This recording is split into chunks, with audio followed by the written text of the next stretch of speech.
मैंने कल से लेके आज तक सभापति महोदया सारे विपक्ष के भाषण को सुना। सारे विपक्ष के भाषण में असत्य, गुमराह करने वाले तथ्य, निराशावादी, डर और डर की जो पराकाष्ठा हो सकती है कि डर के आगे कुछ नहीं है, हम कभी जीत नहीं सकते, उस तरह के भाषण को देखा।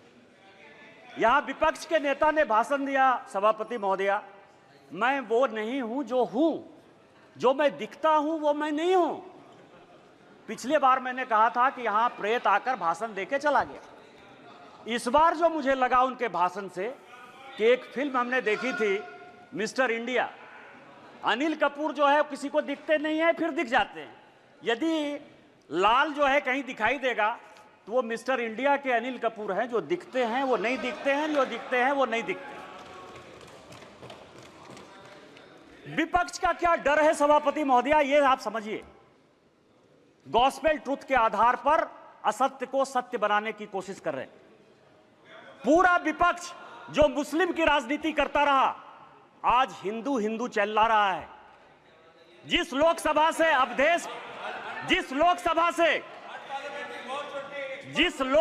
से अवधेशपासी एमपी है, उसका नाम फैजाबाद है।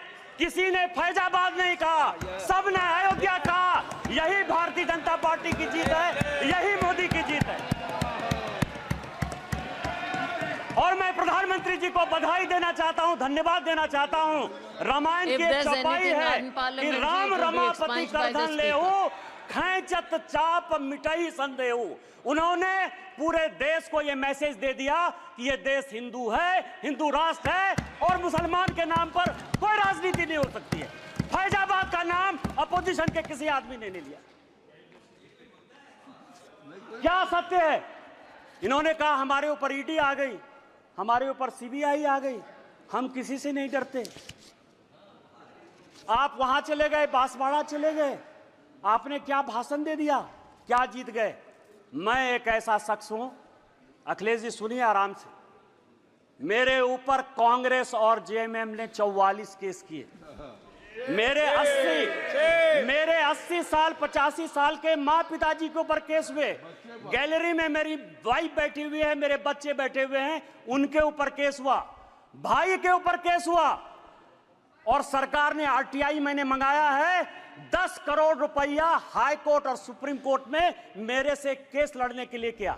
मैं जब चुनाव लड़ने के लिए गया, राहुल गांधी जी की यात्रा हुई, मल्लिकार्जुन खड़गे का 2 कार्यक्रम हुआ, प्रियंका गांधी जी गई, उन्होंने कहा कि मैं चैम्बर में बैठा रहता हूं, और मैंने कहा कि मैं मोदी का सिपाही हूं, मैं भारतीय जनता पार्टी का सिपाही हूं, और मैंने वचन लिया, प्रण लिया कि मैं जनता के पास वोट मांगने नहीं जाऊंगा। 2 मार्च को पार्टी ने मेरा टिकट अनाउंस किया, 2 मार्च को मेरा चुनाव 1 जून को हुआ। 90 दिन के पूरे कैंपेन में मैंने जनता से वोट नहीं मांगा और मैं यहां पार्लियामेंट में जीत कर आया, आपको हरा कर आया हूं। जिस क्षेत्र से हेमंत सोरेन विधायक हैं, उस जिले का मैं सांसद हूं, और आदिवासी बाहुल इलाके से मैं 10,000 वोट से जीत कर आया हूं। मेरा समय है, आप सुनिए, मेरा समय है, 5 मिनट में खत्म नहीं होगा ये बातें। किस तरह का सत्य और असत्य की बात कर रहे हो आप कह रहे हो, मुस्लिम की बात कर रहे हो, मंगलसूत्र की बात कर रहे हो कि प्रधानमंत्री जी ने घुसपैठिया कह दिया। हां, प्रधानमंत्री जी ने घुसपैठिया कह दिया। 2009 में सभापति महोदया आप मंत्री थी। 2009 से इस संसद में, इस सदन में मैं 200 बार बोल चुका हूं कि मैं जिस इलाके से आता हूं, बांग्लादेश, वहां बांग्लादेशी घुसपैठिया बढ़ा हुआ है संथाल परगना में। चाहे वो जामताड़ा हो, पाकुड़ हो, साहबगंज हो, मुर्शिदाबाद हो, मालदा हो, किशनगंज हो, अररिया हो। और हालत यह है, हमारी स्थिति यह है कि यहां विजय हांसदा बैठे हुए, मैं उनसे पूछ रहा था, गोपीचक एक गांव है, गाय काट दिया, और गाय काटने का जब मुसलमानों ने प्रतिरोध किया, अभी 15 दिन पहले पूरे बांग्लादेश वहां से आके बांग्लादेशी घुसपैठिए जो अपने आप को पश्चिम बंगाल का नागरिक कहते हैं, उन्होंने हमारी बहू बेटी का इज्जत लूटा, उनके घर को जलाया, उनके घर को भगाया।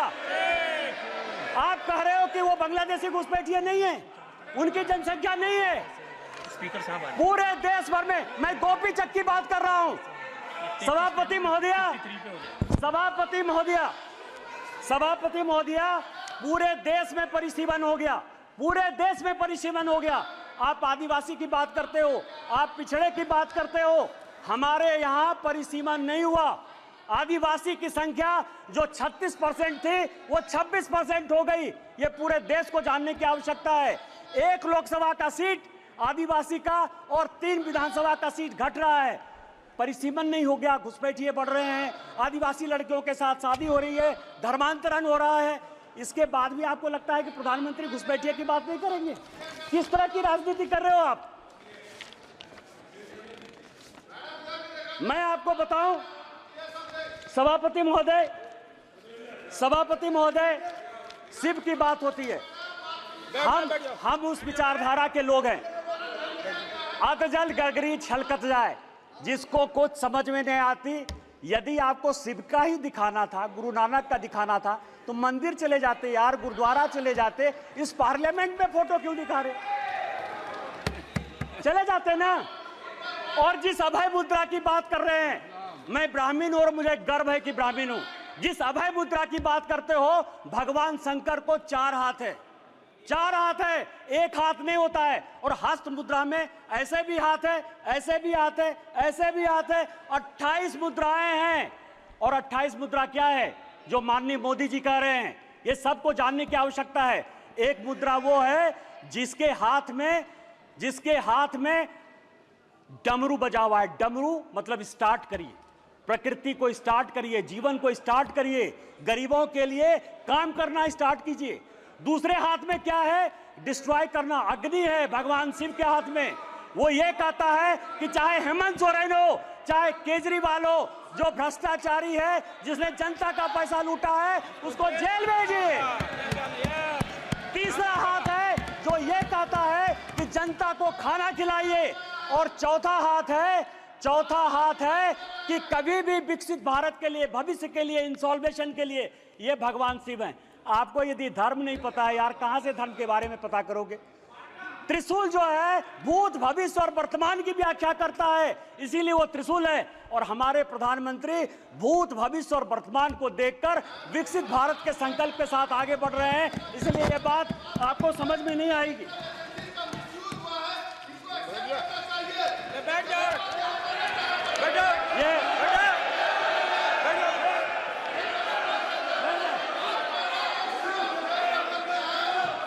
ये सभापति महोदया, ये संविधान की बात करती हैं। अभी मैंने कहा मिसा जी, मैं आपके बारे में बोला, उन्होंने कहा कि मैं बोलूंगा। मिसा भारती जब पैदा हुई तो जेल में थे। मेरे गुरु गोविंदाचार्य उस वक्त वो भी जेल में थे, राम बहादुर राय भी जेल में थे। और लालू जी को राम बहादुर राय ने सजेस्ट किया कि अपनी बेटी का नाम मिसा रख दो, इसीलिए उनका नाम मिसा भारती। जिस किताब का विमोचन राहुल गांधी ने किया, MK स्टालिन की आत्मकथा का, उसमें सबसे बढ़िया टॉपिक क्या है सभापति महोदया पता है? कि इमरजेंसी में जो है मेरे पिताजी ने पुलिस को हैंडओवर कर दिया। और यहां बैठे हुए हैं अखिलेश यादव जी, इनके पिताजी के साथ मुझे काम करने का मौका मिला। और बड़े आदमी थे, इतने बड़े आदमी थे कि वो हमेशा कहते थे कि मैं तुम्हारा भाषण सुनता हूं। उन्होंने मुझे इमरजेंसी की कहानी सुनाई कि जिस दिन इमरजेंसी गए तो उनकी वाइफ के पास जो है खाना खिलाने के लिए अपने परिवार के पास नहीं था। आप संविधान की बात करते हो, आपने कहा राज्य डिवीजन कर लिया। आपको पता है कि क्या हुआ? 7वां संशोधन 1956 में जब नेहरू ने किया तो उन्होंने कहा संविधान की आत्मा, आपने भी नरेंद्र मोदी कहा, इसलिए मैं नेहरू कर रहा हूं। मैं जानता था कि आप अटैक करो। Please address the chair.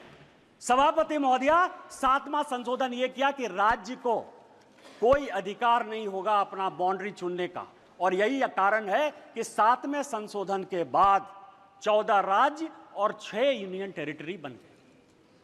आप संविधान की बात करते हो, आप कहते हो संविधान बचाने की बात करते हो। संविधान की प्रस्तावना स्वर्ण सिंह कमेटी के बाद जब इमरजेंसी में सारे बड़े नेता, चाहे वो लालू प्रसाद जी हो, मुलायम सिंह यादव हो, करुणानिधि जी हो, अडवाणी जी हो, अटल जी हो, हेमवती नंदन बहुगुणा हो, कांग्रेस के चंद्रशेखर जी हो, बाबू जगजीवन राम हो, जब सारे जयप्रकाश नारायण, मैं MP की बात कर रहा हूं, ये सारे लोग जब जेल में बंद थे तो स्वर्ण सिंह कमेटी बनाई 1976 में, 42वां संशोधन हुआ। उस 42वें संशोधन ने हमारे धर्मपरायण देश को, हम धार्मिक हैं, हम हिंदू हैं, बिट्टू यहां बैठा हुआ सिख है, बुद्धिस्ट हैं, रिजू जी उन्होंने कहा कि हम बुद्धिस्ट हैं, यहां ओवैसी बैठे हुए हैं, इस्लाम उनके लिए गर्व का विषय है। आपने हमारे देश को धर्मनिरपेक्ष कर दिया, रातों रात बदल दिया। आपने उसमें इंटीग्रिटी शब्द जोड़ दिया। पूरा देश जो है ईमानदार है, इसी कारण ईमानदारी से चलता है। आपने ईमानदार जोड़ दिया और आपने उसमें सोशलिस्ट जोड़ दिया। अरे कैसे सोशलिस्ट हो सकते हैं हम यार? कोई कम्युनिस्ट हो सकता है, कोई कैपिटलिस्ट हो सकता है, तुमने जो है सोशलिस्ट पूरे प्रेम्बल को बदल दिया और आप संविधान बनाने की बात करते हो। उन्होंने कहा कि जो हम कानून बनाएंगे, जो फंडामेंटल राइट हुए थे, जो हमने हमारे फोर फादर्स ने जो फंडामेंटल राइट्स दिए थे, उसके साथ आपने फंडामेंटल ड्यूटीज एक अलग शब्द जोड़ दिया। आप संविधान बनाने की बात करते हो। पूरा का पूरा 42वां संशोधन, उन्होंने कहा कि जो संविधान कानून बनाएगा, क्योंकि इंदिरा गांधी की सदस्यता खत्म हो गई थी, उन्होंने कहा कि हम फिर से रिइंस्टेट होकर देश के प्रधानमंत्री बन जाएंगे। आप मेरे ऊपर कोई क्वेश्चन नहीं कर सकते हो। लोकसभा के जो समय है, समय सीमा 5 साल, उन्होंने कहा अब 6 साल होगा।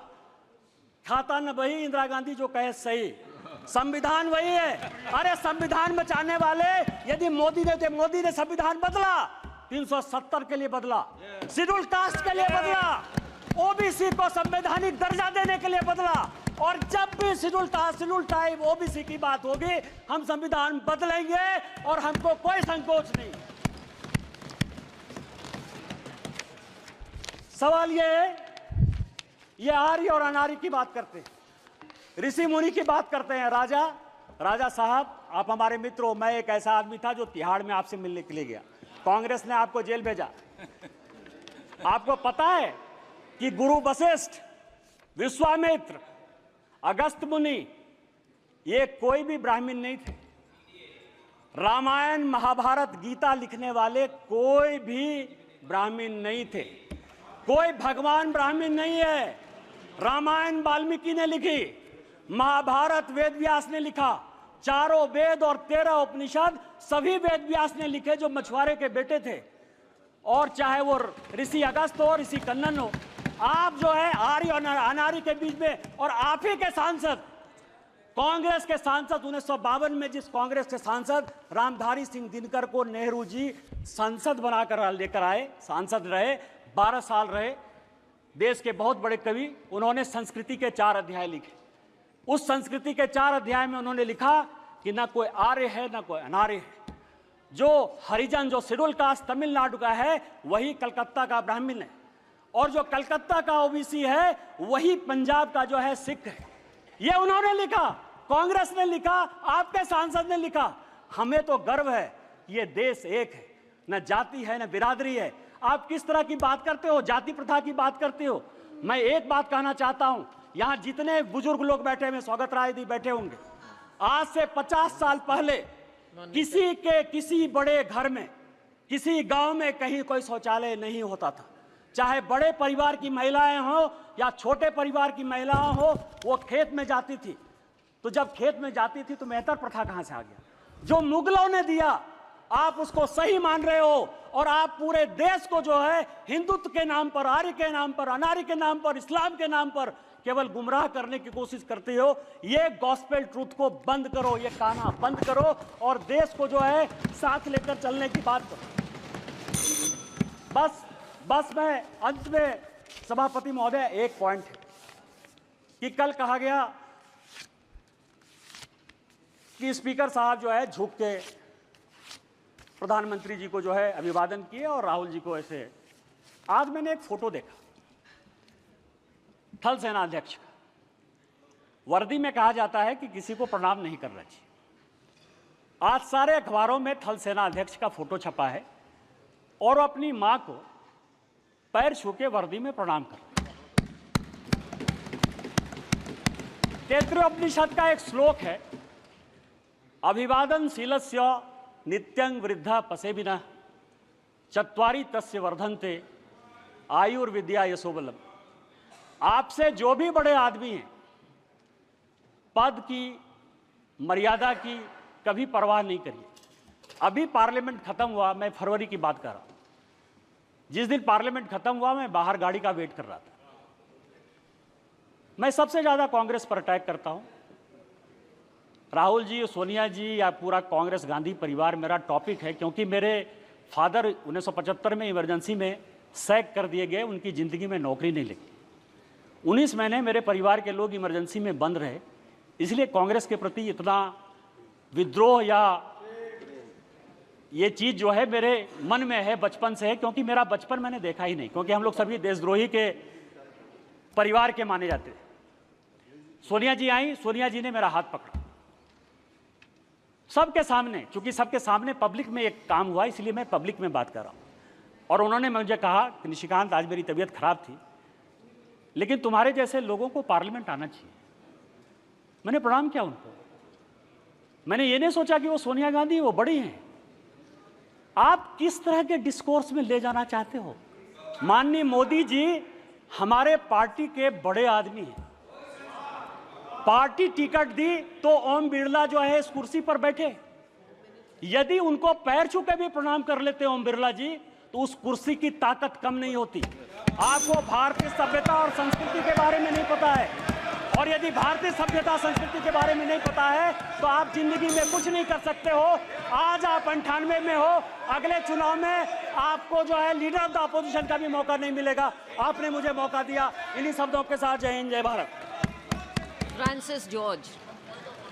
Francis George. Rule. Under what rule? Will you please quote the rule? No. 352. 352. All the name. 352. Name was taken of our leader और कोर्ट, हाई कोर्ट के द्वारा उनको बरी किया गया, और उसके बाद उनको भ्रष्टाचारी यहां पे कहा जा रहा है, तो it should be expunged. Court द्वारा Okay, name will bail be मिला deleted. है Name will be और उन पे deleted. आरोप सीधे तौर पे बोला गया है It will कि be आरोप deleted. उन पे तय नहीं होता है, It will be deleted, Mr. Francis नहीं बनता George. है, और ये उनको भ्रष्टाचारी Mr. कर रहे हैं, जबकि Francis कोर्ट से George. उनको जो है बेल मिला। एक्सपंज करना होगा madam. Yes, it is deleted. Thank you, ma'am. Sir, when our country